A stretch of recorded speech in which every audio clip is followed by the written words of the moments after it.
আসসালামু আলাইকুম গাইস, আশা করি সকলে ভালো আছেন। তো আজকে বাংলাদেশের খেলা ছিল। আমরা খেলা দেখার উদ্দেশ্যে ম্যাচ থেকে বেরিয়ে পড়লাম এবং রওনা হলাম। তো ম্যাচ দেখা যাওয়ার সময় অনেক কষ্ট এবং আমরা অনেক কষ্টের পর স্টেডিয়ামে প্রবেশ করি এবং খেলা উপভোগ করি।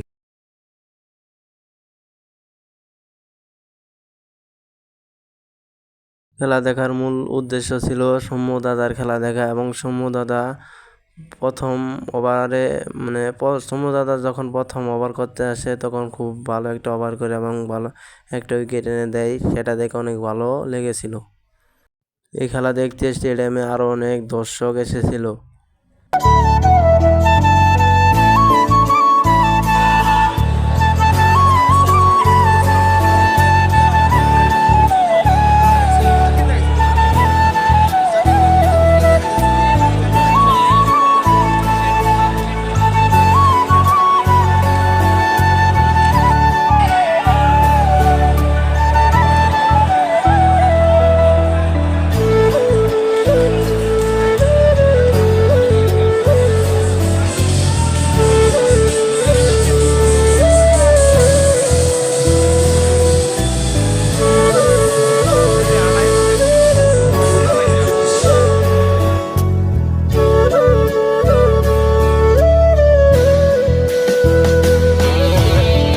শেষমেশ বাংলাদেশ ৮ উইকেটের ব্যবধানে বিশাল জয় লাভ করে। এই খেলায় ক্যাপ্টেন শান্ত ও তৌহিদ একটা ভালো জুটি করছিল। খেলা দেখার শেষ করে স্টেডিয়াম থেকে বের হয়ে আসার সময় কার দৃশ্য।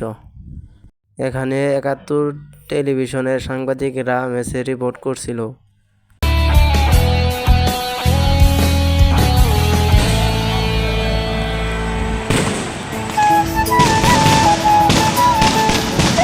ম্যাচে সবার পর উইনিং সেলিব্রেশন।